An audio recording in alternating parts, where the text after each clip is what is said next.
Hello everyone, welcome to Analog IS Current Affair Analysis for 5th September 2020, and these are the articles we'll be dealing today. The first article for the day is taken from the Hindu and it is titled A New Dimension. This is regarding the Quad.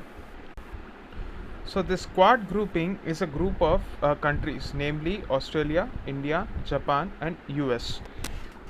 These are the forces that are trying to counter China's aggression in the Indo-Pacific region. Now, what is this Indo-Pacific region? Indo-Pacific generally means the entire area from the west of the American coast or the South American coast till the Indian Ocean littoral state. This entire area falls under the term Indo-Pacific. So the reason why all these countries have joined together is to counter China in this region and also to maintain open sea navigation which is free from any dominance of a single power. This has been a point of contention even before the pandemic, and the present aggression shown by China has made quadrilateral security dialogue regain the strength in the face of this aggression.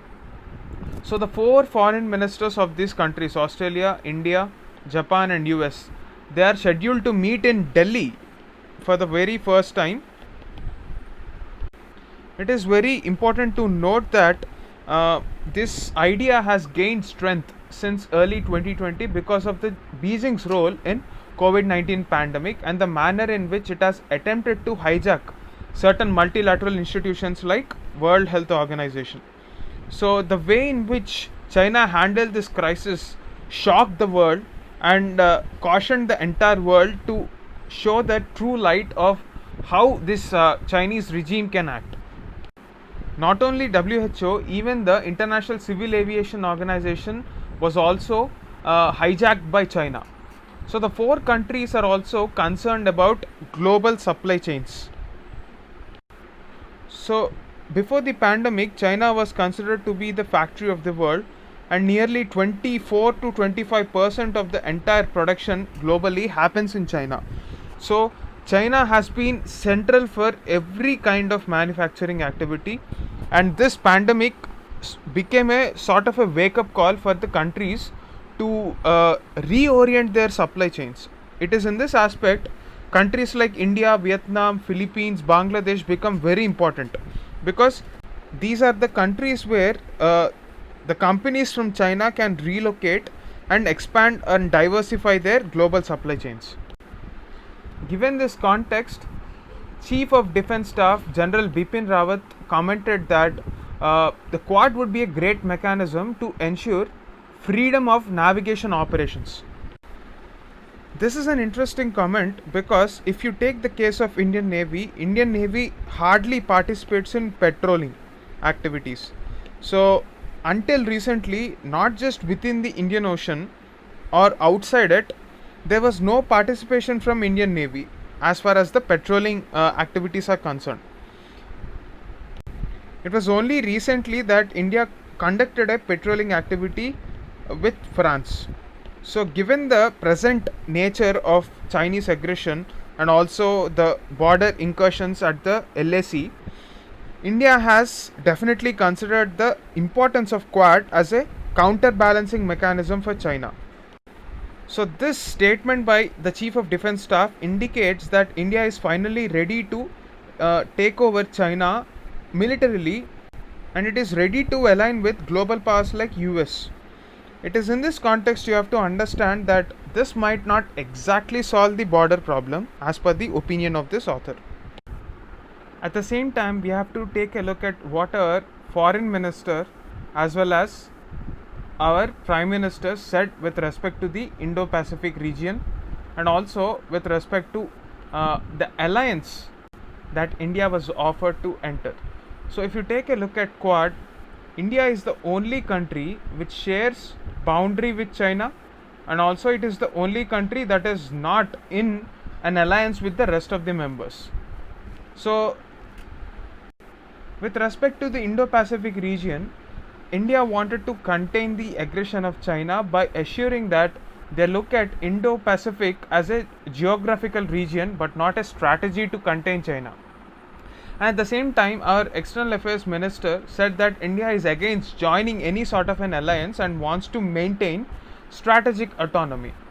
Now, the statement made by CDS with respect to Quad is interesting because it is not in tandem with the strategic outlay that was laid down by the Prime Minister as well as the Foreign Affairs Minister.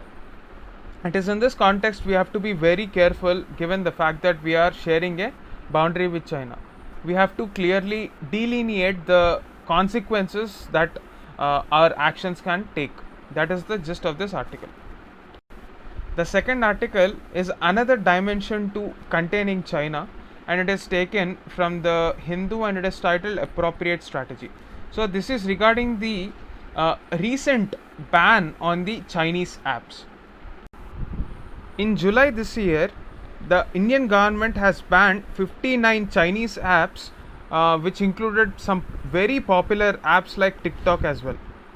So this was because most of these companies were linked to Chinese companies, and it is treated as a security concern because these companies were using the data of Indian users to support the Chinese aggression on a broader range. So it was even alleged that China is planning for a cyber warfare front as well. Now, as far as our prelims exam is concerned, one should know the act through which these apps were banned. The act is IT Act of 2000 under section 69 clause A. However, the recommendations come from Ministry of Home Affairs. You have to remember this very important fact. In fact, the body which is responsible for this is Cybercrime Coordination Center. So back in July, though the government has proposed this ban from the perspective of data security and privacy, the action felt like it was a part of the retaliatory strategy against Chinese incursions in Ladakh. Given that India's digital economy is one of the largest market in the world, such a ban will definitely have an impact on the valuation of Chinese companies. To put things into context, let me quote the example of PUBG, the sensational game which took over the world, has apparently lost a whopping $14 billion in its valuation just after a day of the ban. So if we have to take a look at the merits of the ban before getting into the cautions that were raised by this article, we can say that we are no longer engaging in passive diplomacy. We have realized that certain issues where we can hurt China economically are the economic front. For example, these kind of apps are absolutely not necessary for Indian economy. So banning apps like this is a clear message from India that it will no longer be a victim of this Chinese bullying, and it will review the norms of engagement with China. And it is also trying to hurt the Chinese ambition, which is to become a digital superpower of the 21st century. It is also recognizing the importance of data, because going forward, if you take a look at the kind of investments that China has been making, 5G becomes the key fulcrum of policy to dominate the world in the future. This future is dominated by technologies like artificial intelligence and Internet of Things. So in order to contain China, it is definitely necessary to establish a rules-based world mechanism that can contain this aggression. So this associated issue of data privacy is not just limited to Chinese apps, but in fact the Ministry of Information and Technology has been considering this from a very long time.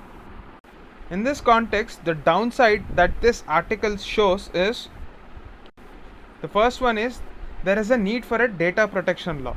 Second one, a lot of social media influencers are depending on apps like TikTok, which is generating revenue for them. Now they have to look for alternative platforms. The third problem is following the rule of law. India should definitely follow the rule of law, and we are not clear about the definition of national security. So there is a need to establish this very clearly. That is the concern of this article. However, I would like to add on a personal note, the point of data protection law is a very valid one, but this argument that we have lost a lot of revenue because of ban on apps like this is a bit unconvincing, because if we can create a new app, we can definitely revive that part of the economy, but we cannot compromise on our national security if the due process of law, as highlighted by this article, is followed, and it is clearly established that we are compromising on our data security. That is definitely the need of the hour. So that's it for this article. Thank you.